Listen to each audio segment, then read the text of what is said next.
ವಿಶ್ವವಿಖ್ಯಾತ ಮೈಸೂರು ದಸರಾದ ಜಂಬೂ ಸವಾರಿಗೆ ಇನ್ನು ಒಂದೇ ದಿನ ಬಾಕಿ ಇದೆ. ನಾಳೆ ವಿಜಯದಶಮಿ ದಿನ ಜಂಬೂ ಸವಾರಿ ಮೆರವಣಿಗೆ ಸಾಗುತ್ತೆ. ಅದರ ಜೊತೆಗೆ ಸುಮಾರು 60 ಸ್ತಬ್ಧ ಚಿತ್ರಗಳು ಕೂಡ ಸಾಗುವಂಥದ್ದು ಮೈಸೂರಿನ ಈ ಒಂದು ಜಂಬೂ ಸವಾರಿಯ ವಿಶಿಷ್ಟತೆ ಅಂತಾನೆ ಹೇಳಬಹುದು. ಇಲ್ಲಿ ಮೈಸೂರಿನಲ್ಲಿರುವಂತಹ ನಂಜನಗೂಡು ರಸ್ತೆಯಲ್ಲಿ ಎಲ್ಲ ಸ್ತಬ್ಧ ಚಿತ್ರಗಳು ತಯಾರಾಗ್ತಾ ಇರುವಂಥದ್ದು. ವಿವಿಧ ಜಿಲ್ಲೆಗಳ ಇತಿಹಾಸ ಮತ್ತೆ ಅಲ್ಲಿನ ಪ್ರಸಿದ್ಧವಾದ ತಾಣಗಳನ್ನ ಸಾರುವಂತಹ ಅಲ್ಲಿನ ಒಂದು ಕಲ್ಚರ್ ಅನ್ನ ಸಾರುವಂತಹ ಸ್ತಬ್ಧ ಚಿತ್ರಗಳು ತಯಾರಾಗ್ತಾ ಇದೆ. ಬೀದರಿನ ಕೋಟೆ ಆಗಿರಬಹುದು ಅಥವಾ ಹಂಪಿಯ ವಿರೂಪಾಕ್ಷೇಶ್ವರ ದೇವಸ್ಥಾನ ಆಗಿರಬಹುದು, ಮತ್ತೆ ಹಂಪಿ ಕೋಟೆ ಆಗಿರಬಹುದು, ಇನ್ನು ಒಂದು ಬಸವ ಕಲ್ಯಾಣದ ಶಿವನ ಮೂರ್ತಿ ಆಗಿರಬಹುದು, ಗಾಂಧೀಜಿ ಪ್ರತಿಮೆ, ಬಸವಣ್ಣನವರ ಒಂದು ಪ್ರತಿಮೆ, ಥರ್ಮಾಕೋಲ್ ಮಾಡೆಲ್ಸ್, ಹೀಗೆ ವಿವಿಧ ಜಿಲ್ಲೆಗಳ ಟ್ಯಾಬ್ಲೋಗಳು ತಯಾರಾಗ್ತಾ ಇದೆ ಇವತ್ತು. ಅಂದ್ರೆ ಇವತ್ತು ರಾತ್ರಿ ಸುಮಾರಿಗೆ ಇವು ಅರಮನೆ ಮೈದಾನದಲ್ಲಿ ಇವಕ್ಕೆ ಇರಿಸಲಾದಂತಹ ಪ್ರತ್ಯೇಕ ಸ್ಥಳಗಳಲ್ಲಿ ಇರಿಸಲಾಗ್ತಾ ಇದೆ. ಇನ್ನು ವಿವಿಧ ಜಿಲ್ಲೆಗಳನ್ನ ನಾವು ನೋಡ್ತಾ ಇದ್ದೀವಿ. ಇಲ್ಲಿ ಬೀದರ್ ಮತ್ತೆ ವಿಜಯನಗರ ಜಿಲ್ಲೆಯ ಟ್ಯಾಬ್ಲೋಗಳು ಕೂಡ ರೆಡಿ ಆಗ್ತಾ ಇದೆ. ಅಲ್ಲಿ ಬಳ್ಳಾರಿ ನೀವು ನೋಡ್ತಾ ಇರ್ಬೋದು, ಅಲ್ಲಿ ಒಂದು ಪ್ರತಿಮೆ ಮೇಲೆ ಬರೀತಾ ಇದ್ದಾರೆ. ಅದು ಯಾವ ಭಾಷೆ, ಏನದರ ವಿಶಿಷ್ಟತೆ ಅದೆಲ್ಲವನ್ನ ತಿಳಿದುಕೊಳ್ಳೋಣ. ಇಲ್ಲಿ ಈ ಟ್ಯಾಬ್ಲೋಗಳನ್ನ ರೆಡಿ ಮಾಡಿದವರಂಥವ್ರು ಇದ್ದಾರೆ, ಬನ್ನಿ ಅವ್ರ ಜೊತೆ ಮಾತಾಡ್ಸೋಣ. ಸರ್, ನಾವು ನೋಡ್ತಾ ಇದ್ದೀವಿ ಅಲ್ಲಿ ಒಂದು ಭಾಷೆಯಲ್ಲಿ ಬರೀತಾ ಇದ್ದಾರೆ. ನಮ್ಮ ಐತಿಹಾಸಿಕ ಭಾಷೆಗಳು, ಇದನ್ನ ಪರಿಚಯ ಮಾಡಿಸೋದೇ ಈ ಒಂದು ಸ್ತಬ್ಧ ಚಿತ್ರಗಳ ಉದ್ದೇಶವಾಗಿದೆ. ಏನದರ ವಿಶೇಷತೆ? ಮೇಡಮ್, ಎಲ್ಲರಿಗೂ ನಮಸ್ಕಾರ. ನಾನು ಬಳ್ಳಾರಿ ಜಿಲ್ಲೆಯಿಂದ ಟ್ಯಾಬ್ಲೋನ ರೆಪ್ರೆಸೆಂಟ್ ಮಾಡ್ತಾ ಇದ್ದೀನಿ, ನೋಡಲ್ ಆಫೀಸರು. ನನ್ನ ಹೆಸರು ಮಹಾಂತೇಶ್ ಅಂತೇಳಿ, ಡೆಪ್ಟಿ ಡೈರೆಕ್ಟರಾಗಿ ವರ್ಕ್ ಮಾಡ್ತಾ ಇದ್ದೀನಿ. ಮೇಡಮ್, ನಮ್ಮ ಬಳ್ಳಾರಿ ಜಿಲ್ಲೆಗೆ ಸಂಬಂಧಪಟ್ಟಂಗೆ ನಾವು 4 ಕಾನ್ಸೆಪ್ಟ್ನ ಇದರಲ್ಲಿ ಟ್ಯಾಬ್ಲೋದಲ್ಲಿ ಸೇರಿಸಿದ್ದೀವಿ ಮೇಡಮ್. ಒಂದು ಮೇನ್ ಥೀಮ್ ಬಂದು ಸಿ ಸಂಡೂರ್ ಇನ್ ಸೆಪ್ಟೆಂಬರ್. ತಮಗೆಲ್ಲ ಗೊತ್ತಿದ್ದಂಗೆ ಬಳ್ಳಾರಿ ಜಿಲ್ಲೆಯಲ್ಲಿ ಸಂಡೂರ್ ಅಂತ ಒಂದು ಪ್ಲೇಸ್ ಇದೆ. ಆ ಸಂಡೂರಿನ ಒಂದು ನೈಸರ್ಗಿಕ ಏನು ಸೊಬಗಿದೆ ಅದು ಭಾಳ ಚೆನ್ನಾಗಿದೆ. ಅದನ್ನು ಸಂಡೂರಿಗೆ ಸ್ವಿಟ್ಜರ್ಲ್ಯಾಂಡ್ ಅಂತಲೇ ಕರೀತಾರೆ ಮೇಡಮ್.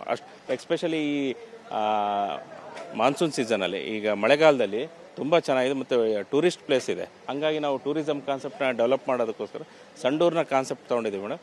ಮತ್ತು ಇಂಡಿಪೆಂಡೆನ್ಸ್ ಟೈಮಲ್ಲಿ ಮಹಾತ್ಮ ಗಾಂಧೀಜಿಯವರು ಸಂಡೂರಿಗೆ ಬಂದು ಇದೇ ಟೈಮಲ್ಲಿ ಸಂಡೂರಿಗೆ ಭೇಟಿ ಕೊಟ್ಟಾಗ ಸಂಡೂರಿನ ಒಂದು ಪ್ರಕೃತಿ ಸೊಬೆಯನ್ನು ನೋಡಿ ಸಿ ಸಂಡೂರಿನ ಸೆಪ್ಟೆಂಬರನ್ನು ಒಂದು ಘೋಷವಾಕ್ಯನ ಅವರೇ ಕೊಟ್ಟರು ಮೇಡಮ್.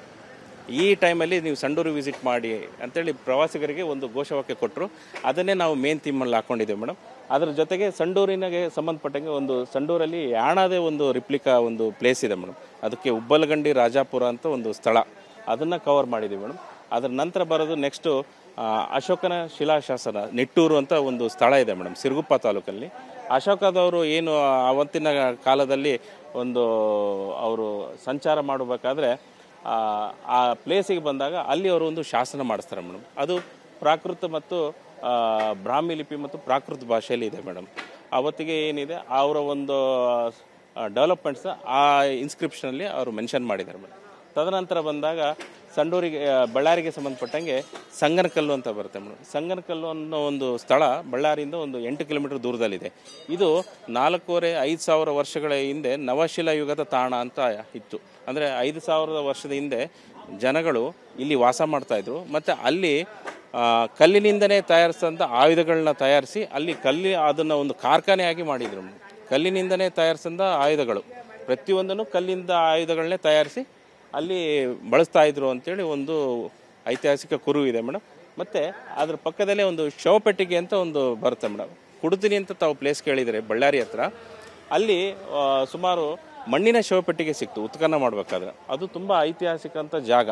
ಅಲ್ಲಿ ಹಿಂದಿನ ಕಾಲದಲ್ಲಿ ಯಾರು ಡೆತ್ ಆದಾಗ ಅವರನ್ನು ಮಣ್ಣಿನ ಶವಪೆಟ್ಟಿಗೆಯಲ್ಲಿ ಅವ್ರನ್ನ ಕವರ್ ಮಾಡಿ ಬರೆಡ್ ಮಾಡ್ತಾಯಿದ್ರು. ಅದನ್ನು ತುಂಬ ಐತಿಹಾಸಿಕ ಜಾಗ ಮೇಡಮ್. ಹಂಗಾಗಿ ನಾವು ಈ ಸತಿ 4 ಕಾನ್ಸೆಪ್ಟು. ಒಂದು ಪ್ರಾಚೀನ ಹಿಸ್ಟ್ರಿ ಮೇಡಮ್, ಸೆಂಟ್ರಲ್ಲಿ ಬಂದು ಮಿಡವಲ್ ಹಿಸ್ಟ್ರಿ ಮೇಡಮ್, ಮಧ್ಯ ಪ್ರಾಚೀನ ಟೈಮಿಂದು. ಫ್ರಂಟಲ್ಲಿ ಬಂದು ನಮ್ಮ ಮಾಡರ್ನ್ ಹಿಸ್ಟ್ರಿ, ಅಂದರೆ ಈಗೇನು ತದನಂತರ ನಮ್ಮ ಬ್ರಿಟಿಷರ ಟೈಮಲ್ಲಿ ಏನು ನಮ್ಮ ವಿಸಿಟ್ ಆಯಿತು ಆ 3 ಕಾನ್ಸೆಪ್ಟ್ ನಾವು ಹಿಸ್ಟ್ರಿನ ಕವರ್ ಮಾಡಿ ಬಳ್ಳಾರಿ ಟ್ಯಾಬ್ಲನ್ನು ರೆಪ್ರೆಸೆಂಟ್ ಮಾಡಿದೆ ಮೇಡಮ್. ಅದ್ಭುತ ಸರ್. ಇನ್ನು ಹಲವು ಜಿಲ್ಲೆಗಳ ಒಂದು ಸ್ತಬ್ಧ ಚಿತ್ರಗಳು ತಯಾರಾಗ್ತಾ ಇದೆ, ನೀವೇನು ಹೇಳ್ತೀರಿ, ಅದರ ವಿಶಿಷ್ಟತೆ ಏನು ಅಂತ? ನಮಸ್ತೆ ಮೇಡಮ್, ನಾನು ಜಾವೇದ್ ಅಂತ, ನಾನು ಡಿಸ್ಟಿಕ್ ಆಫೀಸರ್ ಆಗಿ ಕೆಲಸ ಮಾಡ್ತಾ ಇದ್ದೀನಿ. ನಮ್ಮ ಜಿಲ್ಲೆ ಬಂದು ವಿಜಯನಗರ ಜಿಲ್ಲೆಗೆ ನಾನು ರೆಪ್ರೆಸೆಂಟ್ ಮಾಡ್ತಾ ಇದ್ದೀನಿ, ನೋಡಲ್ ಆಫೀಸರ್ ಇಲ್ಲಿಗೆ. ಸೊ ನಮ್ಮ ಜಿಲ್ಲೆಯ ಈ ವರ್ಷದ ಕಾನ್ಸೆಪ್ಟು ವಿಶಿಷ್ಟ ವಿಜಯನಗರ ಅಂತ ಹೇಳಿ. ವಿಶಿಷ್ಟ ವಿಜಯನಗರ ಇದರಲ್ಲಿ ನಮ್ಮ ಜಿಲ್ಲೆಯಿಂದ ಬರುವಂಥ ಎಲ್ಲ ಪ್ರಮುಖ ತಾಣಗಳದ್ದು ಮತ್ತು ನಮ್ಮ ಜಿಲ್ಲೆಯ ವೈಶಿಷ್ಟ್ಯತೆಗಳು ಏನಿದ್ದಾವೆ ಅದ್ರ ಬಗ್ಗೆ ನಾವು ಈ ವರ್ಷ ನಾವು ಶೋಕೇಸ್ ಮಾಡ್ತಾ ಇದ್ದೀವಿ. ಮೊದಲನೇದಾಗಿ ಮೇಡಮ್, ನಮ್ಮ ಐತಿಹಾಸಿಕ ಪಟ್ಟಿಯಲ್ಲಿ ನಾವು ಹಂಪಿಯ ಕಮಲ್ ಮಹಲ್ ಈ ಒಂದು ಸ್ಮಾರಕನ ಆಯ್ಕೆ ಮಾಡಿದ್ದೀವಿ, ಅದನ್ನು ತೋರಿಸ್ತಾ ಇದ್ದೀವಿ. ಅದ್ರ ಜೊತೆಗೆ ನಮ್ಮಲ್ಲಿ ಹಂಪಿ ಝೂ ಅಂತ ಹೊಸದಾಗಿ ಮಾಡಿದ್ದೀವಿ. ಹಂಪಿ ಝೂ ಅಲ್ಲಿರುವಂಥ ಬೇರೆ ಬೇರೆ ಪ್ರಾಣಿಗಳ ಬಗ್ಗೆ ಎಲ್ಲ ಇದು ಮಾಡಿದ್ದೀವಿ. ಆಮೇಲೆ ನಮ್ಮ ಜಿಲ್ಲೆಯಲ್ಲಿ 2 ಕರಡಿಧಾಮಗಳಿದ್ದಾವೆ, ಅದು ಏಷ್ಯಾದಲ್ಲೇ ಪ್ರಥಮ ಕರಡಿಧಾಮಗಳು ಅವು. ಒಂದು ದರೋಜಿ ಕರಡಿಧಾಮ, ಇನ್ನೊಂದು ಗುಡೇಕೋಟೆ ಕರಡಿಧಾಮ ಅಂತ ಇದೆ. ಮತ್ತು ನಮ್ಮ ಜಿಲ್ಲೆಯಲ್ಲಿ ಏಷ್ಯಾದ ಒಂದೇ ಒಂದು ನಮ್ಮ ನೀರು ನಾಯಿ ಸಂರಕ್ಷಣಾ ಪ್ರದೇಶ ಇದೆ, ಅದನ್ನು ಕೂಡ ನಾವು ತೋರಿಸ್ತಾ ಇದ್ದೀವಿ. ಅದ್ರ ಜೊತೆಗೆ ನಮ್ಮಲ್ಲಿ ನಮ್ಮ ಜಿಲ್ಲೆಯ ಪ್ರಮುಖ ಬೆಳೆಗಳು ಏನಿದ್ದಾವೆ ಆ ಪ್ರಮುಖ ಬೆಳೆಗಳು ಮೆಕ್ಕೆಜೋಳ ಇರಲಿ, ಬಾಳೆಹಣ್ಣು ಇರಲಿ, ಕಬ್ಬಿರಲಿ, ಭತ್ತ ಇರಲಿ. ಸೊ ನಮ್ಮ ರೈತರಿಗೆ ನಾವು ಯಾವ ಥರ ಪ್ರೋತ್ಸಾಹ ಮಾಡ್ತಾ ಇದ್ದೀವಿ ಅನ್ನೋ ಒಂದು ಕಾನ್ಸೆಪ್ಟಲ್ಲಿ ನಮ್ಮ ಬೆಳೆಗಳನ್ನು ಕೂಡ ಕೊಟ್ಟಿದ್ದೀವಿ ನಾವು. ಅದ್ರ ಜೊತೆಗೆ ನಮ್ಮ ಜಿಲ್ಲೆಯ ಪ್ರಮುಖ ಇನ್ನೊಂದು ಪ್ಲೇಸ್ ಅಂದರೆ ತುಂಗಭದ್ರಾ ಅಣೆಕಟ್ಟು. ಇದ್ರ ಮೇಲೆ ಸಾವಿರಾರು ಲಕ್ಷಾನುಗಟ್ಟಲೆ ನಮ್ಮ ರೈತರು ಅದ್ರ ಮೇಲೆ ಅವಲಂಬಿತರಾಗಿದ್ದಾರೆ, ಅದನ್ನು ಕೂಡ ಪ್ರಾಮುಖ್ಯತೆ ತುಂಬ ಇದೆ. ಹಾಗಾಗಿ ಇವೆಲ್ಲ ಸೇರಿಸಿ ನಾವು ಒಂದು ವಿಶಿಷ್ಟ ವಿಜಯನಗರ ಅಂತ ಹೇಳಿ ನಮ್ಮ ವಿಜಯನಗರ ಜಿಲ್ಲೆಯ ವೈಶಿಷ್ಟ್ಯತೆಗಳನ್ನು ನಾವು ಇವತ್ತು ದಸರಾ ಟ್ಯಾಬ್ಲೋ ಅಲ್ಲಿ ನಾವು ಶೋಕೇಸ್ ಮಾಡ್ತಾ ಇದ್ದೀವಿ.